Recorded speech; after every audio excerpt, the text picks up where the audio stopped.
राधे राधे प्रिय भक्तों, हमारे चैनल सिद्धि विनायक में आपका स्वागत है। आइए सुनते हैं रविवार व्रत कथा। प्राचीन काल में एक बुढ़िया थी। वह नियमित रूप से रविवार का व्रत करती थी। रविवार के दिन सूर्योदय से पूर्व उठकर बुढ़िया स्नान आदि से निवृत्त होकर आंगन को गोबर से लीपकर स्वच्छ करती।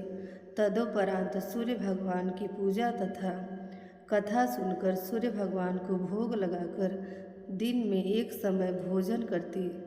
इस तरह रविवार का व्रत करती। सूर्य भगवान की कृपा से बुढ़िया को किसी प्रकार की कोई चिंता व कष्ट नहीं था। उसका घर धन धान्य से भरा हुआ था। उस बुढ़िया को सुखी देख उसकी पड़ोसन उससे बहुत जलती। बुढ़िया रोजाना पड़ोसन के आंगन में बंधी गाय का गोबर लाती और अपना घर लीपती। शनिवार के दिन रात को पड़ोसन ने अपनी गाय को घर के भीतर बांध दिया ताकि बुढ़िया अपना घर न लीप सके। रविवार को गोबर न मिलने से बुढ़िया अपना आंगन नहीं लीप सकी। आंगन न लीप पाने के कारण उस बुढ़िया ने सूर्य भगवान को भोग भी नहीं लगाया और उस दिन स्वयं भी भोजन नहीं किया। सूर्यास्त होने पर बुढ़िया भूखी प्यासी सो गई। रात्रि में सूर्य भगवान ने उसे स्वप्न में दर्शन दिए और व्रत न करने तथा उन्हें भोग न लगाने का कारण पूछा। बुढ़िया बहुत ही करुण स्वर में पड़ोसन के द्वारा घर के अंदर गाय बांधने और गोबर न मिल पाने की बात बोली। सूर्य भगवान ने अपनी अनन्य भक्त बुढ़िया की परेशानी का कारण जानकर उसके सब दुख दूर करते हुए कहा, हे माता, तुम प्रत्येक रविवार को मेरी पूजा और व्रत करती हो।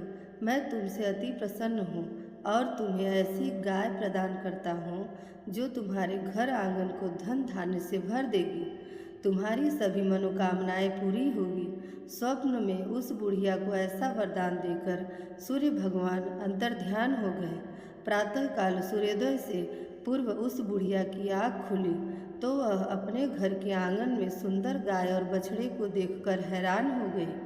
गाय को आंगन में बांधकर उसने जल्दी से उसे चारा डालकर खिलाया। पड़ोसन ने उस बुढ़िया के आंगन में बंधी सुंदर गाय और बछड़े को देखा तो वह उससे और अधिक जलने लगी। तभी गाय ने सोने का गोबर किया। गोबर को देखते ही पड़ोसन की आंखें फट गई।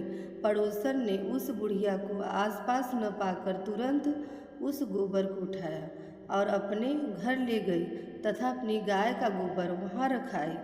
सोने के गोबर से पड़ोसन कुछ ही दिनों में धनवान हो गई। गाय प्रतिदिन सूर्योदय से पूर्व सोने का गोबर करती और बुढ़िया के उठने के पहले ही पड़ोसन उस गोबर को उठाकर ले जाती। बहुत दिनों तक बुढ़िया को सोने के गोबर के बारे में कुछ पता ही नहीं चला।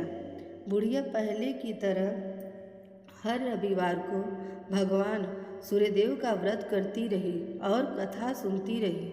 सूर्य भगवान को जब पड़ोसन की चालाकी का पता चला तो उन्होंने एक दिन तेज आंधी चलाई। आंधी का प्रकोप देखकर बुढ़िया ने अपनी गाय को घर के भीतर बांध दिया। अब पड़ोसन सोने का गोबर न ले जा सकी। सुबह उठकर बुढ़िया ने सोने का गोबर देखा तो उसे बहुत आश्चर्य हुआ। उस दिन के बाद बुढ़िया गाय को घर के भीतर बांधने लगी। सोने के गोबर से कुछ ही दिनों में वह बुढ़िया बहुत धनी हो गई।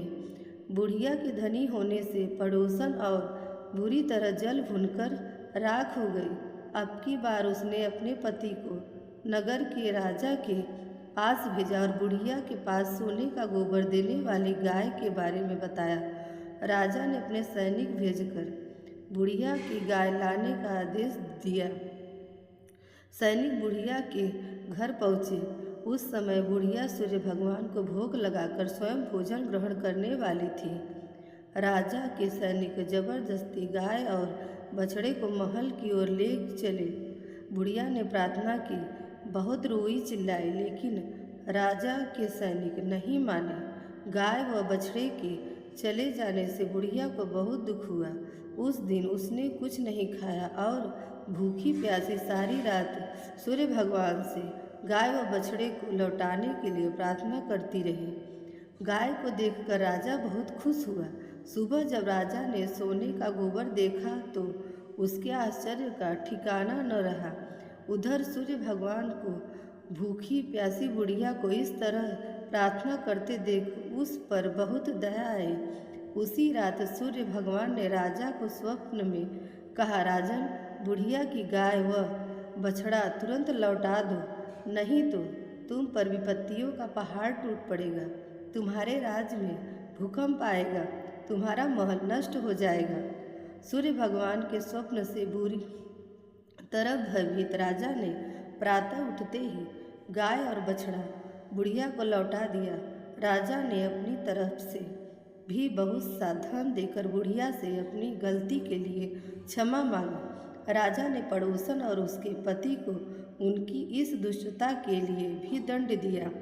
इसके बाद राजा ने राज्य में घोषणा करवाई कि सभी स्त्री पुरुष रविवार का व्रत करें। जनता ने भी ऐसा ही किया।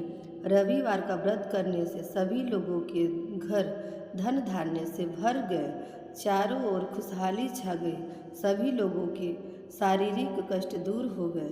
निसंतान स्त्रियों की गोद भर गई। राज्य में सभी स्त्री पुरुष सुखी जीवन यापन करने लगे। अगर आपको यह कथा अच्छी लगी हो तो मेरे चैनल सिद्धि विनायक को लाइक और सब्सक्राइब करें। धन्यवाद।